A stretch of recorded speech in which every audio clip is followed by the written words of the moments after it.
Le malheur par Anton Tchekhov.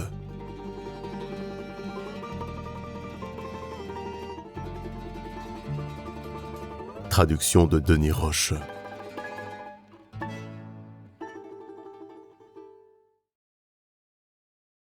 La nuit, on avait conduit en prison le directeur de la banque locale, Piotr Semyonovitch, le comptable, son aide et 2 membres du conseil d'administration. Le lendemain de l'alerte, le marchand Avdieyev, membre du comité de surveillance, causait avec des amis dans sa boutique. « Ainsi Dieu l'a voulu », disait-il. « On n'échappe pas au destin. Aujourd'hui, nous dégustons tranquillement du caviar, et demain la prison, la besace ou même la mort. Tout arrive. Ne prenons que l'exemple de Piotr Semyonitch. » Il discourait, ayant bu, les yeux à demi fermés, et ses amis, bribotant du caviar, l'écoutaient. Décrivant l'opprobre et l'abandon de Piotr Semyonitch qui, la veille encore, était puissant et honoré de tous, Avdieyev poursuivit en soupirant. « Il est demandé compte aux chats des larmes des souris. Il faut qu'il leur en arrive autant, les filous. Ils savaient voler les coquins. Maintenant, qu'ils répondent. » « Prends garde de ne pas attraper toi aussi quelque chose, Ivan Danilitch, » observa un de ses amis. « Moi ? Pourquoi ? » ?»« Parce que ils ont volé. Mais le comité de surveillance, que faisait-il ? Tu as signé des comptes de gestion ? » ?»« Ah, que c'est facile, » dit en souriant Avdieyev. « Oui, j'en ai signé. On m'apportait les comptes dans ma boutique et je signais. Est-ce que je comprends ? Donne-moi ce que tu voudras, je paraphe. Écris que j'ai coupé le cou à quelqu'un et je signe.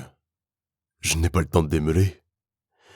Et puis, sans lunettes, je n'y vois pas. » Après avoir parlé du crash de la banque et du sort de Piotr Semyonitch, Avdieyev et ses camarades allèrent manger un pâté chez la femme d'un de leurs amis qui célébrait sa fête. On ne parla que du crash. Avdieyev, animé plus que personne, assura qu'il l'avait prévu de longue date et que, depuis plus de 2 ans, il savait que tout n'était pas net à la banque. Tandis qu'on mangeait le pâté, il énuméra une dizaine d'opérations illicites qui lui étaient connues. « Si vous les cognissiez, pourquoi ne les dénonciez-vous pas ?» demanda un officier. « Je n'étais pas seul, toute la ville savait, » dit en souriant Avdieyev. « Et puis je n'ai pas le temps de courir les tribunaux. Bah, laissons-les. » Il fit un somme après avoir mangé le pâté, puis il dîna et fit un autre somme. Ensuite il alla à la prière du soir à son église dont il était le marguillier. Après la prière, il retourna chez les amis où il y avait eu la fête et il joua jusqu'à minuit. Tout allait bien sans doute. Cependant, lorsqu'Avdieyev rentra chez lui, la cuisinière, en lui ouvrant, était pâle et si tremblante qu'elle ne put dire un mot.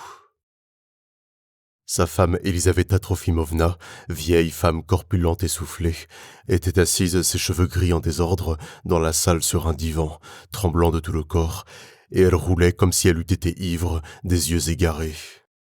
Auprès d'elle s'empressait, un verre d'eau à la main, pâle aussi et extrêmement troublé, son fils aîné Vassili, en costume de collégien. « Qu'y a-t-il » demanda Avdieyev, jetant du côté du poêle un regard mécontent. « Le juge d'instruction est venu avec de la police, » répondit Vassili. « On a perquisitionné. » Avdieyev regarda autour de lui. Les armoires, les commodes, les tables, tout portait les traces d'une perquisition récente. 1 minute, le marchand demeura immobile, comme pris de catalepsie, sans rien comprendre. Puis tous ses membres se mirent à trembler et devinrent lourds. Sa jambe gauche fut comme paralysée, et, ne pouvant s'empêcher de trembler, il se coucha, la figure dans le divan. Ses entrailles se retournaient et sa jambe gauche, engourdie, battait. En quelques 2 ou 3 minutes, il se ressouvint de tout son passé, sans y trouver aucun acte qui méritât l'attention de la justice. Tout cela n'est qu'une plaisanterie, dit-il en se levant. On a dû me calomnier. Il faudra porter plainte demain pour qu'on n'ose pas y revenir. Le lendemain matin, après une nuit sans sommeil, Avdieyev se rendit comme de coutume à sa boutique. Ses clients lui apprirent que, dans la nuit, le procureur avait fait écrouer encore le sous-directeur de la banque et le fondé de pouvoir. Cette nouvelle n'inquiéta pas Avdieyev. Il était certain qu'on l'avait calomnié et que si le jour même il portait plainte, il en cuirait à l'enquêteur pour la perquisition de la veille. Vers 10 heures, il alla vers le secrétaire de la chambre de commerce, qui était le seul homme instruit de cette chambre. « Vladimir Stepanitch, » lui dit-il à l'oreille, « qu'est-ce que c'est que cette mode ? Des gens ont volé, en quoi cela me regarde-t-il ? À quel propos ? Mon cher ami, balbutia-t-il, cette nuit, on a perquisitionné chez moi. Ma foi, pourquoi s'en prennent-ils à moi ? Et parce qu'il ne faut pas être un mouton, répondit tranquillement le secrétaire. Avant de signer, il fallait regarder. Quoi regarder ? Quand je regarderai 1000 ans ces comptes, je n'y comprendrai rien. Le diable soit chauve si j'y vois goutte. Suis-je un comptable ? On portait, je signais. Permettez, en dehors de cela, vous et votre comité êtes fortement compromis. Vous avez, sans laisser aucune garantie, pris à la banque 19 000 roubles. Ta volonté, Seigneur, s'exclama Avdieyev. Les dois-je seul ? Toute la ville doit. Je paie les intérêts et j'acquitterai ma dette, Dieu vous bénisse. Et puis, disons-le, à parler franc, ai-je pris moi-même cet argent ? C'est Piotr Semyonitch qui me l'a fait prendre. Prends-le, m'a-t-il dit, prends. Si tu ne le prends pas, m'a-t-il dit, cela voudra dire que tu n'as pas confiance en nous et que tu fais bande à part. Prends, m'a-t-il dit, et construis un moulin à ton père. Je l'ai pris. Eh bien, voyez-vous, il n'y a que les enfants et les moutons qui puissent raisonner ainsi. En tout cas, Signor, ne vous émotionnez pas pour rien. Sans doute vous n'éviterez pas d'être mis en jugement, mais selon toute vraisemblance on vous acquittera. Le ton calme et le flegme du secrétaire apaisèrent Avdieyev. Revenu à sa boutique, où il trouva des amis, il se mit à boire, à fripoter du caviar et à philosopher. Il avait déjà presque oublié la perquisition, mais il était un point qui le tourmentait. Sa jambe gauche était devenue depuis quelque temps extrêmement faible, et son estomac ne digérait plus du tout. Le soir de ce jour-là, le destin porta encore à Avdieyev un coup accablant. À une séance extraordinaire de l'Assemblée municipale, tous les gens de la banque, Avdieyev y compris, furent rayés du nombre des membres, comme se trouvant sous le coup de poursuite. Le lendemain matin, il reçut un papier qui l'invitait à donner immédiatement sa démission de marguillier de l'église. Il perdit ensuite entièrement le compte des autres coups. Des jours étranges, nouveaux, coulèrent l'un après l'autre. Chacun apportait quelque nouvelle surprise. Ainsi le juge d'instruction lui envoya une assignation. Avdieyev revint de chez le juge, rouge, offensé. Il a insisté comme avec le couteau sur la gorge. « Pourquoi j'ai signé ? J'ai signé, voilà tout. Est-ce que je l'ai fait à dessein ? On m'apportait les papiers à la boutique et je signais. Je ne sais même pas lire ce qui n'est pas imprimé. » Il vint ensuite des jeunes hommes, l'air indifférent, qui mirent les scellés dans la boutique et inventorièrent les meubles d'Avdieyev. Ne se sentant coupable en rien, et supposant en tout cela quelque machination, le marchand courait de bureaux en bureaux et portait plainte. Il restait dans les antichambres des heures entières, faisait écrire de longs placets, pleurait et se fâchait. À ces plaintes, le procureur et le juge d'instruction répondaient avec flegme. « Vous viendrez quand on vous appellera. Maintenant, nous n'avons pas le temps. » D'autres disaient « Ce n'est pas notre affaire. » Et le secrétaire, l'homme instruit qui, semblait-il à Avdieyev, pouvait l'aider, ne faisait que lever les épaules et répéter « Vous l'avez voulu ?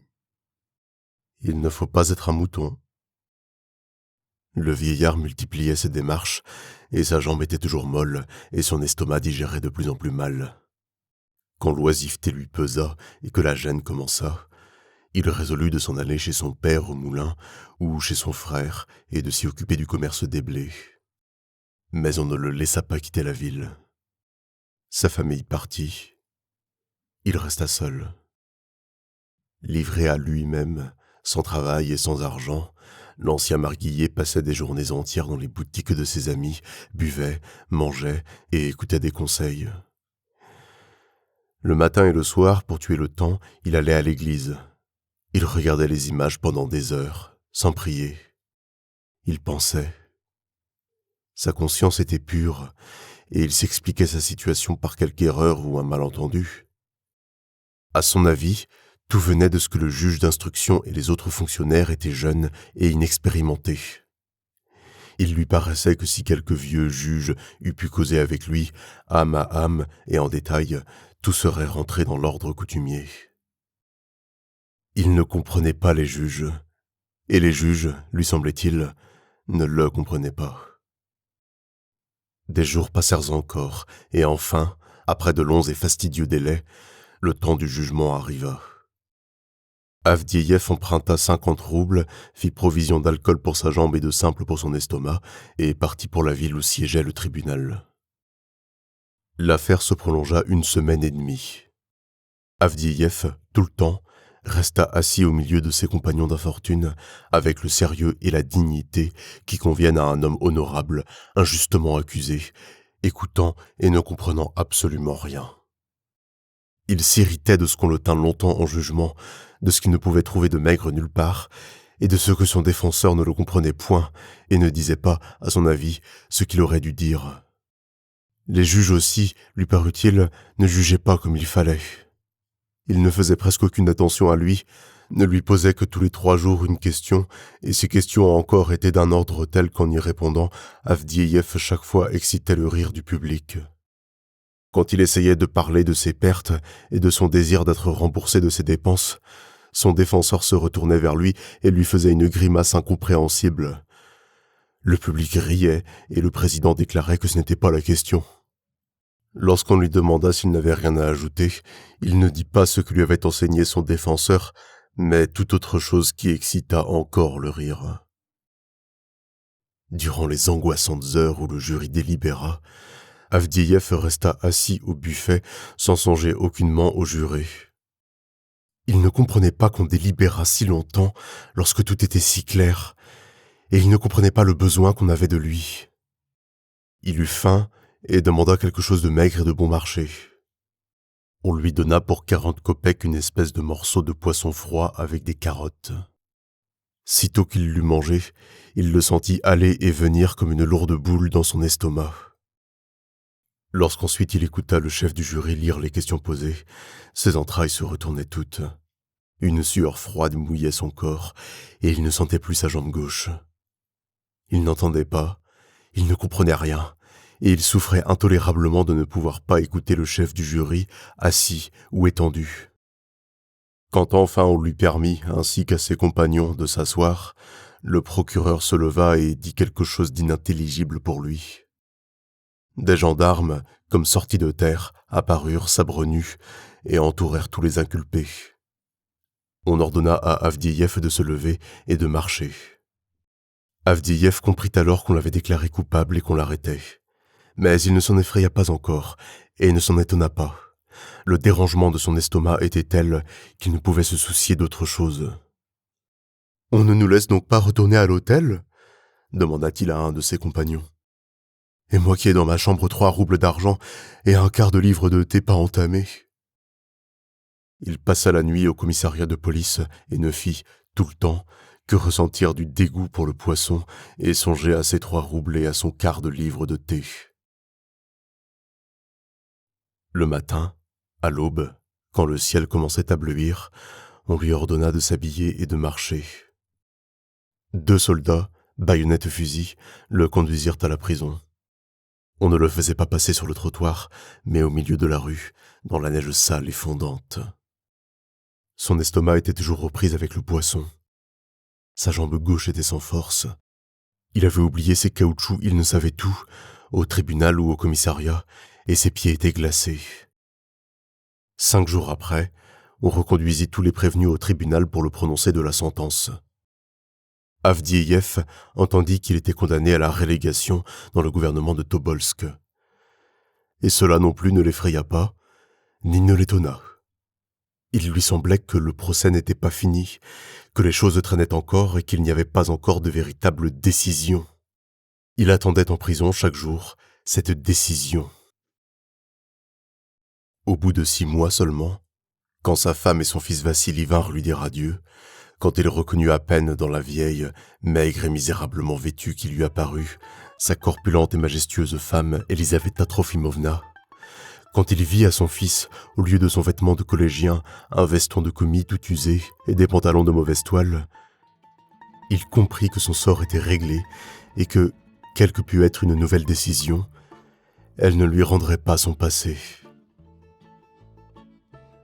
Et pour la première fois depuis le commencement du procès et depuis son emprisonnement, il quitta son air de courroux et se mit à pleurer amèrement.